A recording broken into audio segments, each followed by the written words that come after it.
Anton Snetner podcast number 63. Question for you, Anton, is what is happening in the U.S. housing market right now? So I like looking at data, and I was looking through Redfin and the Federal Reserve this morning. And so you can go right on to the Federal Reserve's website. This is on the St. Louis Fed website. And you can look at the median sales price of homes here sold in the United States. So the median sales price in Q1 of 2024 was $420,800. And you can go all the way back to Q1 of 1963, $17,800. And you go, wait a second. Houses have shot up 24x, almost 24x in 61 years. But what was the average income in the 1960s? That was only 5 to 10K a year. Okay, so let's call it 7,500. That's right in the middle. The average income in 2024 was 75,000. So average incomes have only shot up about 10x, while the average home price went up almost 24x in the same timeline. That's kind of the premise of what I wanted to just set forth today, because we know homes are unaffordable. We know prices have been rising, and we've had all this like doom and gloom, right? Where the doomers are like, the market's going to crash. And us as consumers, we have this large scale recency bias where we look back and we say, you know what, 2008, the Great Recession happened in my lifetime. Therefore, every time there's a recession, what we should see is we should see home prices crash massively, right? Yes. That's not what's happening. The opposite of that is what's happening. It's going up still. Home prices across the U.S. are going up at a time when things are unaffordable, okay? Because home prices are high and interest rates are super high. And at a time when inflation is nipping at our heels and stealing a lot of our cash, home prices in the U.S., according to Redfin data, nationwide, up 6.2% year over year in April. That is beating the average over like the last 20 years of price appreciation. The last 25 years was almost 4%. I'm smiling here because I kind of feel bad for Nuccioli over here, who's like, 20, 22 years old or whatever. And there's no hope for people that don't have a home to get an affordable home because it's more expensive in a worse circumstance. Bingo. This data right here goes against the economists, the social media people, the YouTube people who said everything's going to crash. Just because it did before doesn't mean it will again. And that crash was due to oversupply of building and new construction and making it super easy for the consumer to be able to purchase. In other words, we robbed borrowers from the future and we shoved them into the early 2000s. Okay, people that should have never bought. They should have had to have improved their credit, their income, got bigger down payments. So the median price last month was $433,558 here in the U.S. And the number of homes sold is up 7.1%. So we sold almost 500,000, basically 458 or 445,000 homes in April. All while the national 30-year fixed debt right now is at 7%, which is higher, 0.6 higher than it was last year. So you look at this and you're shaking your head. Like, tell me what you're thinking. No, well, so not only is it just painting a really doom and gloom picture, but let's just think about what interest rates were doing over a 20-year period. Yes. As house prices were going up, the interest rate was going slowly down. So it was making up for the fact that house prices were going up. Because the thing is, if interest rates are lower, even if the house price is a little higher, the monthly payment is still reasonable. And that's right? all the consumer cares about. It's making it affordable. Yes. But right now we're in a place where not only are house prices going up, potentially interest rates not only could hold, it could tick up. I know there's arguments for it going down, but even if it just holds and it goes up, that's a huge problem because it's already so unaffordable right now. And like this is like basic investor 101 kind of perspective. You can figure out if a market is unaffordable or affordable based off of rent prices compared to how much people make. Okay. You just told us about the stats of how the amount of your income you use for your house is so high, the percentage, that it's clearly not just unaffordable, it may be unsustainable. Oh yeah. Right. And so I guess, I don't know, I'm looking at this going, like, dang, how can this be? Because my guess, I would even bet money. This definitely goes in the book. We're going to have a correction. Yeah. We're going to hit some rough patches, and there will be a period of time, I don't know what that is, where we have a price correction, but it's not even because the Fed does anything. We're forced into it. And this is where I have to disagree with you. Well, that's why it needs to be a bet. And we'd have to take a bet on this one, because fundamentally, and all of our subscribers know this, our regular listeners know this, we are 2.8 million units behind on housing. Therefore, right now you're at what you would call base level demand, because like you were just talking about, everything's unaffordable, rates are so high, blah, blah, blah. Base level demand is around 4 million units, and the housing numbers just came out. So we were at 4.15 or something like that. It ticked up slightly, didn't, smash it out of the park. We were just at over 6 million sales. So at 4 million, there's still enough demand to keep up with the supply to cause prices to rise in the face of 7% interest rates, massive inflation, and massive unaffordability. Therefore, as the economy moves forward and over the next 36 months or 5 years, rates come down, it'll simply keep increasing because we're not building enough houses to keep up with demand. As long as people can afford it, though.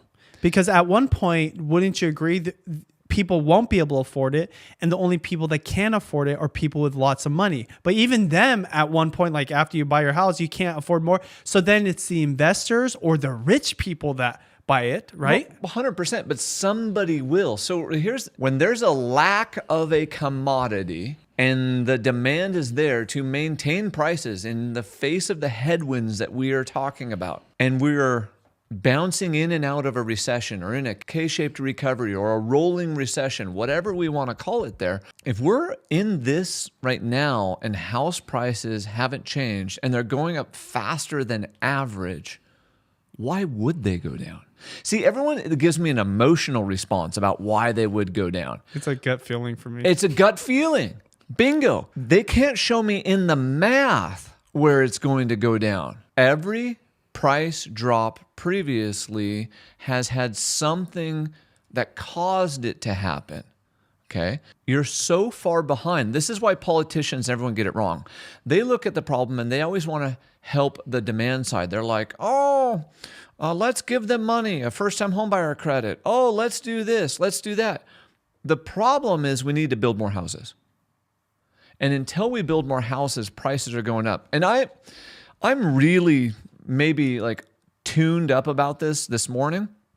I went and sat and had a meeting with one of the largest developers in our area.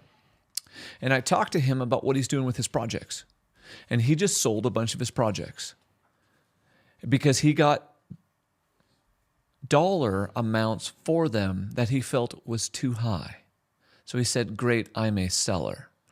When someone who controls a lot of inventory here at the north end of the Seattle metro, the largest in the area, starts selling off some of their development projects because they're getting top dollar, where does that set the next set of prices? Up or down? Up. Exactly. And then still, like I've mentioned before, I'm getting calls, and remember, I'm like a small to a medium fish, so other builders don't usually call me. But they're calling me right now going, hey, you got any extra lots? You got any projects we're hiding? What do you got in your pocket that you could sell me right now? I don't usually get those calls. So I know that demand is just crazy. So let's play our game a little bit. Going through the data. What are the top 10 metros with the fastest price appreciation? And at what level? Actually, let's just start there. What do you think the highest appreciation was in the country out of the top metros? Miami, 30%. 38.7. I looked at this before. Were you like, damn, he's good? I'm just surprised how many Florida cities are on this top 10 list. You got Miami, then Honolulu, Boca Raton, West Palm, Pembroke, Fort Wayne, Indiana, Tallahassee, Florida, Naples, Florida, Charleston, South Carolina, and Milwaukee. This is appreciation in the last year in the U.S. for real estate prices. Yeah, 17.4% to 38.7%. In the face of 7% interest rates. Can I run something by you? Yes. Here? Okay, so my neighbor is selling. And of course, my mom's like, what's going on with them, right? What happened? I was like, they're just selling because they're probably retiring, right? But also, who in our area that doesn't have any kids, right? That's maybe at the end of their careers and retiring, wouldn't want to sell and move to where? Florida. Somewhere with lower prices. Yes. So then even though it says 38% in Miami Beach, the price of the house there is still maybe cheaper than what they're selling, and especially if they're downgrading, right? So what you're seeing is just a continued migration, but not because of some pandemic or lockdown. It's just purely like, I want to take my equity, buy what I need right now, and have the rest to just put into my 401k or to whatever. So, I mean, think about this. All the cities on this top 10, there's only there's only one of them that I would say is a non-retirement city, and it's only because I don't think of Milwaukee as a place that retirees are flocking to. And Honolulu also. I mean, that's not a retirement city. But still, like, people love Hawaii more than Washington. Oh, right? Of course, it's beautiful. But I'm just saying, even South Carolina, I've heard Charleston, South Carolina, is just a pleasant city. So my point is this. This might be a reflection of people cashing in on their equity and going to places where, even though these seem like high numbers, just put it in the context, what is the average house price there? Plus, again, if you're downsizing, right? Like, just to give an idea, in my neighborhood, I don't know if you looked that up, but it's like 3,200 square feet, 3,400 square feet. So it's a pretty big house for two people, but they can go to like a 1,100 square foot, maybe even beach house, use whatever, especially if the house is paid off, and have a lot left over for whatever. Because I heard a lot of cruises live out of Florida too. So like, it's like a great place to not only live, but also get away. So next, housing supply. So as we talked about, obviously there's not enough sales happening to meet demand. So, there were 1,623,153 homes for sale in the United States in April of 2024. This is up 12.1% year over year. The number of new listed homes was 615,777, up 16.3% year over year. So there are places in the U.S. as a whole where inventory is growing. The median days on market was 35 days, and that was down 2 days year over year. The average months of supply is up to 2, which is basically about the same. So inventory is growing slightly. Okay, so there are parts where it's probably getting ready to slow down, or there may be price cuts coming. We just haven't seen them yet. And then what's also interesting, not in the Redfin data, but was in the new home sales data, new home sales did slow down slightly, and that's because rates were so high in April. Okay, so rates do matter. They really affect the velocity of the market. But like we talked about before, I believe the Fed has actually already pivoted. The Fed has started moving. So we've seen those peak rates, and it's just going to go down further from here. Next, how competitive is the U.S. market? In April of 2024, 33.6% of the homes sold in the United States in April sold above their list price.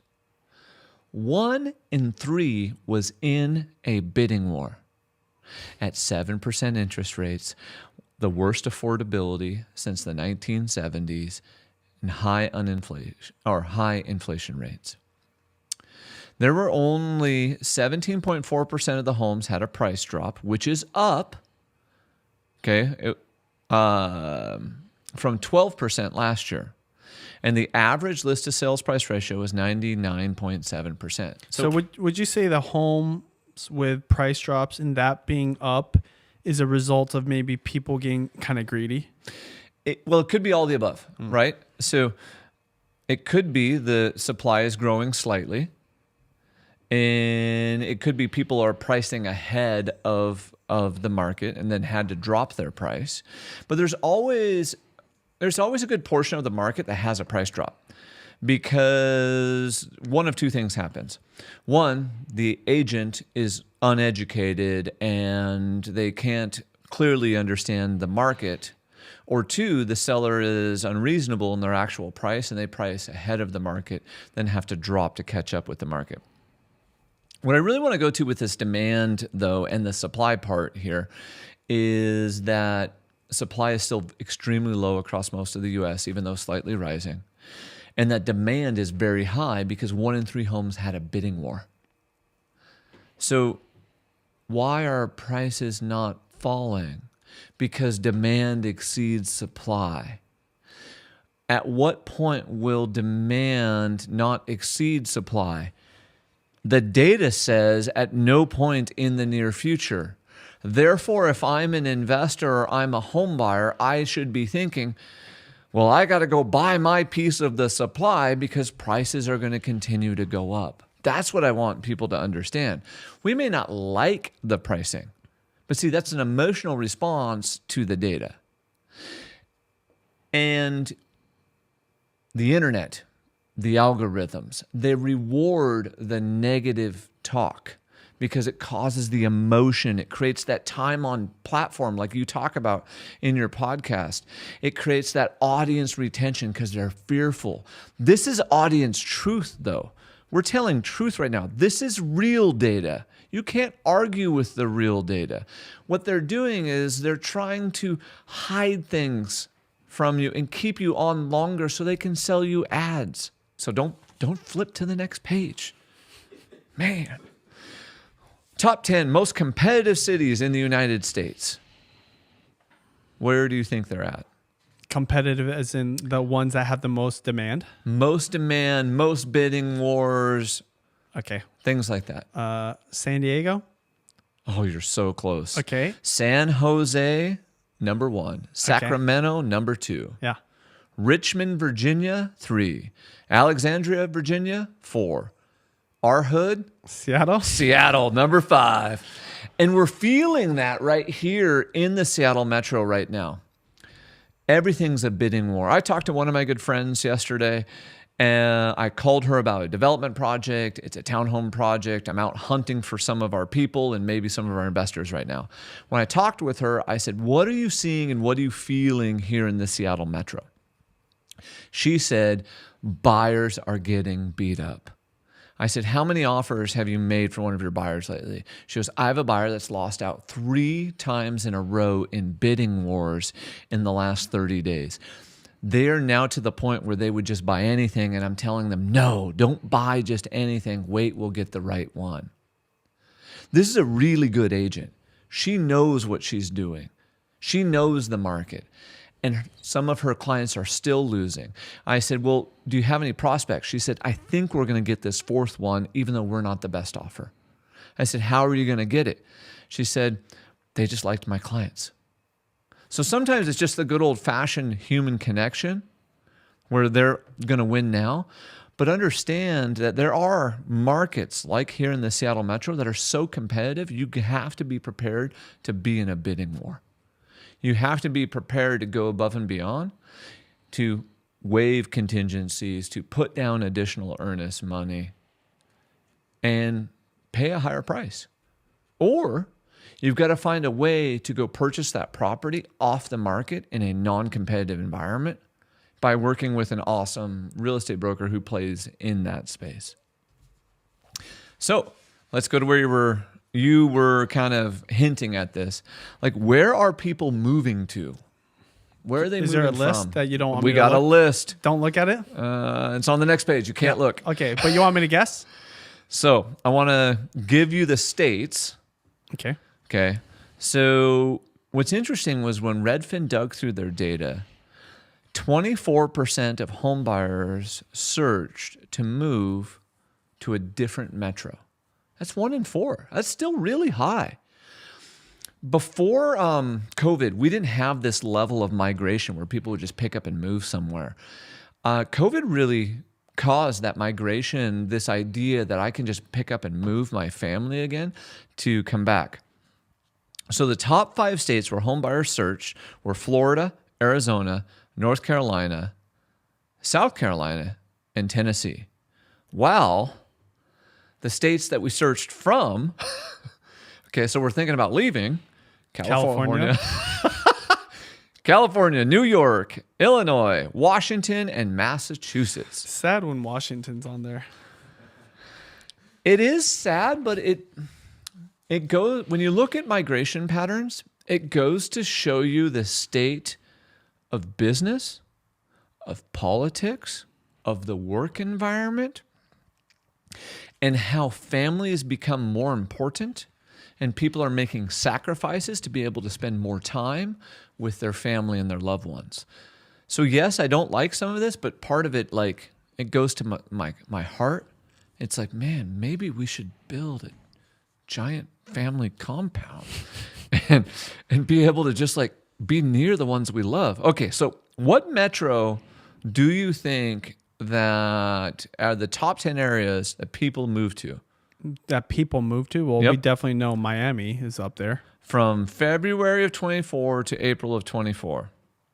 Miami being one of those. Miami is not in the top 10. How is that? And they're having like crazy appreciation. You got Sarasota, number 3. You've got Cape Coral, number 5. But Florida for sure. Orlando, number 6. And Jacksonville, number 10. And yes. so what are the other ones you're saying? Austin, Texas?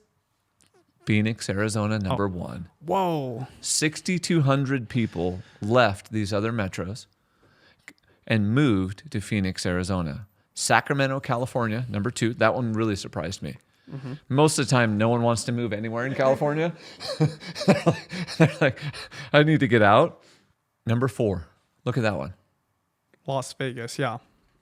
Las Vegas is really becoming like a popping area. My son said to me, did you know the, what's the Oakland? The Raiders. Well, they got the Raiders, but what's the Athletics. Oh, yeah. He's like, the Athletics moved there. They're just stealing all of Oakland's All- teams. That's sad. And so my son Isaiah is like, they're like a sports hub. Yeah. And they just went and robbed all the teams out of Oakland. What's interesting too is if they moved from somewhere, okay, so they're moving to Phoenix, where'd they leave from? Okay, so I can't look at that list. Can't look at that. Okay, so they're definitely leaving San Francisco. San Francisco, number 3, 26,700. That's a In what, like a huge drop. 3-month period? Almost a year. Okay, got it. They're also leaving New York City. Yep. Number 2, 31,000. I'm guessing Los Angeles. Yes. Number 1. Okay. 33,800. And let me see if I can guess a couple other ones. I bet you people are leaving Portland. Portland, Oregon. Is it on there? Number 10. Yeah. I love Portland, but yeah, not their policies. And I'd say one other place people are leaving would have to be, I mean, like maybe this easy, San Jose. Nope. Oh, Okay. Seattle, number 4. Oh, well, actually, maybe it's good for us. Well, you know what's interesting is, they're talking about the metro. I think that what we've personally been experiencing in our real estate sales business, they're leaving the downtown part of the metro moving outside of town, and they're moving to the burbs. Mm-hmm. And so I can really see this. I can also see them leaving those apartments downtown because vacancy rates in the apartments have gone up. I don't see them leaving as much of the housing, but I think, because you mentioned Portland, it's also Seattle, it's also LA, it's also New York, it's also San Fran. These are political refugees. Those are all liberal areas, people moving to conservative ones. Yeah. Even, I guess Denver too. Yeah. Yeah, exactly. Okay. Well, I have one observation from all of that. That is we kind of touched on it weeks ago. Elephant in the room. It's all retarees. All boomers. But it's not all retirees. Yes, it is. No, look at all the places they're moving. I get it. When you look inside... And by the way, that neighbor of mine, retiree. When you look inside of the data, though, it's not all retirees. And guess where those people are moving to? Florida. No, Phoenix. Or like that Arizona area. Well, and it's interesting. I think because it's so easy for us to get to Phoenix here from Seattle, it's like Phoenix is the new Seattle expat. And especially with the Everett Airport, man, you just pull right in, just boom, boom. And this is just for shits and giggles, but let's go down that rabbit hole. Las Vegas casinos, older people, right? Yeah. Florida beaches, cruises, older people. Phoenix, Arizona, all those like Sunbelt kind of places. Yep. So name a city on that thing, the outbound that isn't, or that on inbound that isn't somewhere where retirees. And no, they're heavy in the retirees. And all the people living the liberal places too. I bet you those are people like, hey, I'm going to cash in on all this equity. Yes. And they are moving to more affordable areas. You can totally see that inside the data. And my last thought is, I'm glad I bought my house when I did, because if house prices are going up, I get all that equity. Well, so we've been selling real estate, for over 20 years here in the Seattle metro. During that whole timeline, even during the great financial crisis, I never had a buyer or an investor come back to me in thousands of real estate transactions and say, you know what? I'm mad at you because I bought a property. What they've always said is thank you for helping me to find one that was one of the best financial decisions. Because over long periods of time, real estate just continues to go up, up, and up, because there's only a finite amount of land in the world. And especially when you live or you're in hot metros like the Seattle metro. We've got jobs. We've got an economy. We've got beautiful scenery. So that forces prices up and good wages. Especially then when you go to our liberal politics, it's hard to build homes, which doesn't complete on the supply side. So prices over a long run, up, up, up. So yes, buy now, buy later, but just keep buying. All right, so we're going to end with the K-shape recovery. Let's talk about that. Yeah, we're going to talk about the K-shape, and then tell us what it is first. Just a couple minutes on the Fed when we're done here. But we've talked about this before, but that was last year. Okay, so we talked about this last year, approximately November, and this is something you mentioned to me about YouTube that I took for granted until I actually started experiencing it, is that it is documented something you said, whether you were right or wrong. And now it's like stuck there forever. And we had talked about on the podcast previously about this idea that we were going to go through a K-shaped recovery and an asset melt-up. And I'm talking to my friend, Tony Blodgett. I was on his podcast, and we're having discussions, and I was like, oh my goodness, we're actually in the K-shaped recovery and the asset melt up right now that we were talking about last year. So a K-shaped recovery, very simply, is this idea of we've got a K, and part of the market recovers, it goes up, and part of the market does not recover and it goes down. And generally speaking, what's going to go down is middle class and lower income and small business. And generally speaking, what goes up in the K-shaped recovery is higher income earners, people with assets, and large businesses. Why? They have cash, they have assets. So as the economy improves or stays the same, it allows them to grow. Versus inflation disproportionately affects the small business and the people with less income. So what you're seeing is right now, do you think, Benji, is it getting easier or harder for the middle class today? Harder. 1,000% harder. Okay? And do you know anyone in your life who their business is they're just destroying it, they're making more money, and their asset column is going up right now? No. Really? Not anyone that they're doing really well. Yes. I don't know anybody that is doing like the best ever. Got it. Got it. That conversation is less and less and less right now. Interesting. I have people in my world that I know are going to make double and triple the income they made in 23, 22, and the year before that, 21. And it's because they have so many assets. I talked to a gentleman who is a private money lender, and this private money lender right now has a bunch of money out and is literally making almost 40 grand a month with his money out. Higher interest rates. Higher interest rates.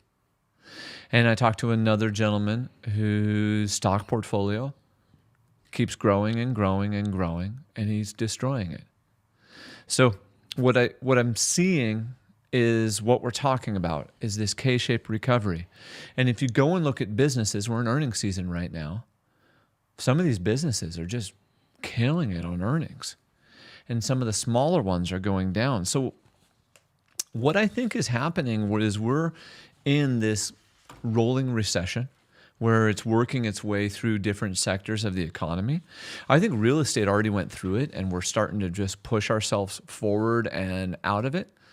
And it's going to continue even further. So my advice, as crazy as this sounds, is people need to get very diligent about getting assets, because if inflation is sticking here and inflation is around higher for longer, right?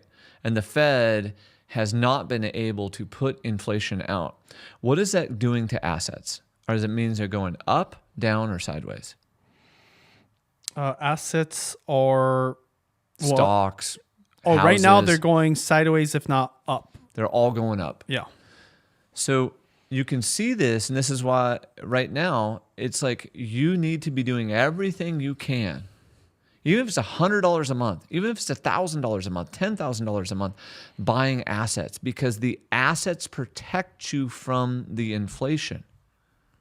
The people who have more disposable income are making more money right now. These large corporations are making more money. And this is why we talked about this idea of the asset melt-up. The asset melt-up is the concept of the devaluing of the dollar, and so all asset prices are rising. Well, where's the stock market right now? Is it record? 40,000. Dow Jones just hit a record 40,000. Okay. What about Bitcoin? It's not at a record, but it's pretty darn high. It's close to it. 70,000. Yeah, it jumped again. And it's right near 70,000. Real estate prices. Real estate prices are back above their peak. So what I'm getting at here is the thing that we started talking about, that we talked about, hey, this is a possibility. This is something we see coming. Because we printed so much money, the value of the dollar is coming down, so all assets are lifting. The only way to solve this is to go buy assets. Or otherwise, you don't get to participate in the ride, and inflation just starts eating your dollars and taking you further down. The part that people don't like about this is they go, well, I'm living, paycheck to paycheck. I don't have more money. I can't go buy more assets. The unfortunate truth is nobody cares and nobody's coming to save you. And literally, our Federal Reserve said, you just need to make more money. Did they actually say that in the meeting? I am paraphrasing what Jerome Powell said, but it was close enough. And so I hate that that's the answer, but that's the only answer to this high inflation is you have to focus on improving your skills and making more money. And you might have to move to a metro or an area that's going to provide you that level of opportunity because unemployment is still historically low. So you should be making more income and asking for wage increases right now. All right. Fed meeting minutes. I was hoping for more here. The Fed meeting minutes. Easy summary. Higher for longer. We feel like we might have to raise interest rates. So there was some breaking there across the board. Some of them were saying, we don't know if we're tight enough. We don't know if inflation is going away fast enough. The other side was saying, hey, we're tight enough. Inflation's going away. And that they're going to need more data. They don't see rate cuts immediately. The odds of the rate cut after seeing this and seeing the data, the rate cuts keep going. The odds of the rate cut keep getting smaller and smaller and smaller. And I do believe, though, that the Fed is looking for any excuse or anything possible to start cutting rates because they know the economy is getting hurt in the background. So they want to cut it. And they want to cut it soon, but they need data to be able to do it. And all the Fed meeting minutes said, the data doesn't support it. We got to get more data. We're going to be higher for longer, and we don't see it yet. And I was hoping for a little bit more clear direction. And of course, I'm a real estate guy. I was like, hopefully they're going to say in the meeting minutes, yeah, I'm ready to cut. That wasn't there. Do I still think it's a time to go buy a home? Yeah. Do I still think it's the right time to go buy an investment property? Absolutely. And not to make people trying to buy a house more depressed, but if they lower rates, house prices are going up. They're going to go up even faster because we have to think of this like a teeter-totter. And as rates go down, the demand goes up. But as the demand goes up, something has to feed that supply. Rates have to go down so significantly to feed the supply to get rid of the lock-in effect so those sellers would sell their home. But that won't happen for another 2 to 3 points. Bingo. We are going to be stuck in a very, very tight market for the foreseeable 36 months. So I've also been asked, I want to leave our listeners with this because the ones who stayed to the end get the golden nugget, is I was asked by a group of agents who are also investors, what should I be doing today and what should I be investing in? And I believe today you should be investing in anything that creates inventory in real estate because the U.S. is 2.8 million units behind. The data for the U.S. housing market just showed you that that prices are rising in spite of 7% interest rates and historically high inflation. Therefore, creating supply will produce one of the best returns for you. That could be also major rehab to something, value add to a multifamily, flipping a home, manufactured home, ADU, building a home, doing a subdivision, whatever it may be. That in the data right now is your best opportunity I can see over the next 24 to 36 months. There is where people should be really, really focusing and putting their money and their energy.